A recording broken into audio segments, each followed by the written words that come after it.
जय जगन्नाथ। श्री जगन्नाथ उत्कलीय संस्कृतिर प्राणकेन्द्र। ସେହି ମହାପ୍ରଭୁ ଜଗନ୍ନାଥଙ୍କର ଆଉ ଏକ ଭବ୍ୟ ମନ୍ଦିର ଏବେ ପୂର୍ଣ୍ଣାଙ୍ଗ ପ୍ରାୟ ହାଇଦ୍ରାବାଦର ଉତ୍ତର ପଶ୍ଚିମ ଉପକଣ୍ଠରେ ଥିବା ଇସ୍ନାପୁର ଅଞ୍ଚଳରେ।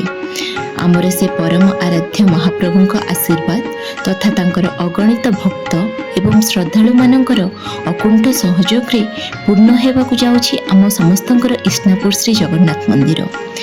ଏହି ପୂର୍ଣ୍ଣାଙ୍ଗର ପ୍ରସ୍ତୁତି ପଥେ ଆଜି ଇସ୍ନାପୁର ଶ୍ରୀ ଜଗନ୍ନାଥ ମନ୍ଦିର ତରଫରୁ ଆପଣଙ୍କୁ ସାଦର ନିମନ୍ତ୍ରଣ ପବିତ୍ର ରତ୍ନମୁଦ ଉତ୍ସବ ପାଇଁ। ଆସନ୍ତୁ ଆମେ ସମସ୍ତେ ଏହି ପବିତ୍ର ରତ୍ନମୁଦ ଉତ୍ସବରେ ଯୋଗ ଦେଇ ଏହି ଦିବ୍ୟ ମନ୍ଦିରର ପୂର୍ଣ୍ଣାଙ୍ଗରେ ଧର୍ମପଦ ହେବା। ନିଜ ନିଜର ସାଧ୍ୟ ଅନୁସାରେ ମନ୍ଦିର ଚୂଡ଼ାରେ ଥିବା ଦଧିନଉତିରେ ନବଧାନ୍ୟ ଓ ଧାତୁ ଦାନ କରି ମନ୍ଦିର ପୂର୍ଣ୍ଣାଙ୍ଗରେ ଆମର ସହଯୋଗର ହାତ ବଢ଼ାଇବା।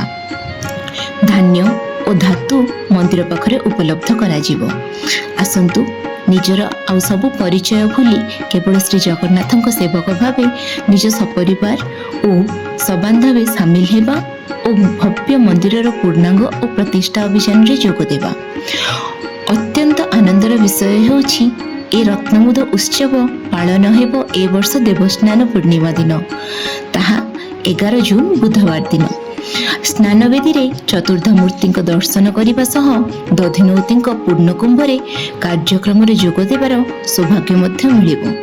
ପବିତ୍ର ଉତ୍ସବ ଉପଲକ୍ଷେ ଜୁନ 8ରୁ ଜୁନ 11 ପର୍ଯ୍ୟନ୍ତ ବିଶ୍ୱଶାନ୍ତି ମହାଯଜ୍ଞର ମଧ୍ୟ ଆୟୋଜନ ରହିବ। ଆମର ଏ ମହତ ଅଭିଯାନରେ ସମ୍ମିଳିତ ହେବାକୁ ସମସ୍ତ ଜଗନ୍ନାଥ ପ୍ରେମୀ ତଥା ଉତ୍କଳ ଜନନୀଙ୍କ ସମସ୍ତ ସନ୍ତାନ ଓ ସନ୍ତତିମାନଙ୍କୁ ଆମର ବିନମ୍ର ଅନୁରୋଧ। ଆପଣଙ୍କ ଅପେକ୍ଷାରେ ରହିଲୁ। ଜୟ ଜଗନ୍ନାଥ।